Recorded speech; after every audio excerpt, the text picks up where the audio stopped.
The Nintendo Switch 2 has sparked a lot of questions within the gaming community, and one of those major questions is, how well will the Switch 2 sell? Because we all know that the price of the console is $450, but even more so a concern is that Mario Kart World is going to cost $80 if you buy it separately and don't buy the bundle. So today, I'm here to tell you why I think the Nintendo Switch 2 will be a commercial success. Real quick, if you enjoyed this video, I would appreciate if you would subscribe and like the video because it really helps me grow and it's the best way to show support for my content to help my video be pushed out to more people. The first thing I hear about Nintendo consoles selling bad in general is that there appears to be this generational curse on Nintendo consoles, and it's kind of occurred since the GameCube consistently. So the GameCube was a massive failure, but the Wii was a massive success, but the Wii U was a massive failure, but the Switch was a massive success. So naturally, I hear people saying the Switch 2 is going to sell bad just because every other Nintendo console is a commercial failure. And I don't believe that this is going to be the case. To better understand why the Switch 2 will sell well, I need to give some context on why the GameCube and the Wii U were commercial failures. So the GameCube sold poorly because of something that its competition did that it did not do. If you didn't already know, Sony's PS2 was a commercial success, a huge success, the best-selling game console of all time. And that I would accredit to one reason. It could play DVD movies. DVDs were a big deal in the early 2000s, and the fact that the PS2 could play them meant that it was suddenly more attractive, not just for kids or teens, but for adults too. Adults could now watch their favorite movies on their PS2, and their kids could play their favorite games on that same device. That's a big deal. The GameCube could not do that, and that just made it suddenly much more limited to a smaller audience.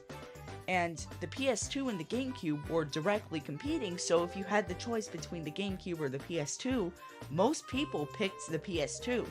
And that's like why the GameCube sold so bad. It's not really what it did, it's what Sony did, and that's why the GameCube only sold 20 million units and the PS2 sold 160 million.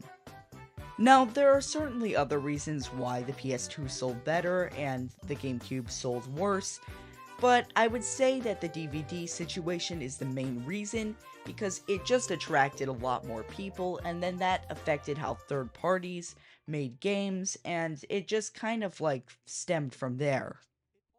There's one major reason that the Wii U sold horribly, but there are kind of two sub-reasons if you understand what I'm saying.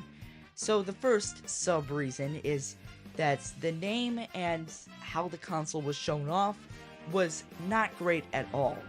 The Wii U name, Wii U, it's not very different. Using a letter to differentiate the best-selling console of all time and then a new generation console, it's not the way to do it. Because people thought that this Wii U was an accessory for the Wii, and it didn't sell well as a result. And the reason for that is Nintendo really only wanted to show off the Wii U gamepad, because if you don't know how the Wii U works, the Wii U gamepad is essentially, it's like a second screen for the Wii U, but there's also the console that connects to the TV, and that's the actual console. It's different from the Wii, and if they had shown off this console, it would have been more clear that, hey, the Wii U is a different console from the Wii. They play different games, they do different things. But no, Nintendo only wanted to show off the gamepad. And the gamepad does not look like a console on its own. It didn't seem like one back then. And you use the Wii name, and it definitely doesn't seem like a console. It just seems like an accessory. If Nintendo had killed it with the Wii U ads, and they definitely could have if they had a good marketing team, the Wii U could have sold well despite the poor naming and poor showing off the console, but no, the ads were not good.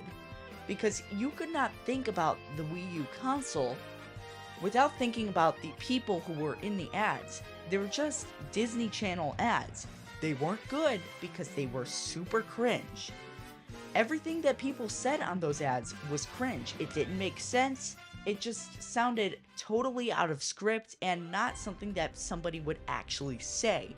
I don't know how it got past a marketing team, but somehow it did, and Nintendo as a company paid the price. But let's go back to why the Switch 2 will sell well. The Switch 2 is not looking like it'll fall flat on either the lack of physical media or bad marketing, because we've seen, first of all, that physical media is basically dead. You don't need to have physical media support on your console anymore, really. Now, Sony still does this with, like, Blu-rays and DVDs, but it's not as big of a deal as it was in the early 2000s. And the marketing that Nintendo has pushed actually looks pretty promising. So we have this ad from Paul Rudd, and Paul Rudd was in a SNES commercial from the 90s, so it's a kind of a cool callback to an old commercial. And that's like one of the only major ads we have right now, but it doesn't look cringe at all. It looks like a good ad that shows off the Switch 2's new features. So as far as the flaws from old Nintendo consoles, it doesn't look like we have much to worry about.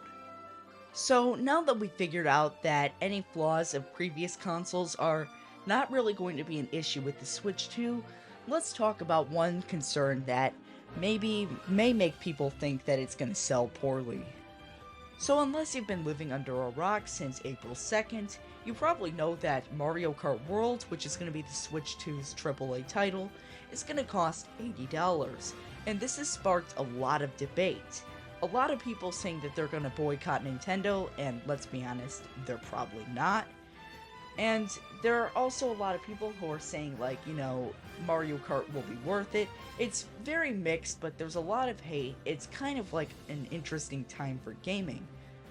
But I don't think that that's going to be an issue.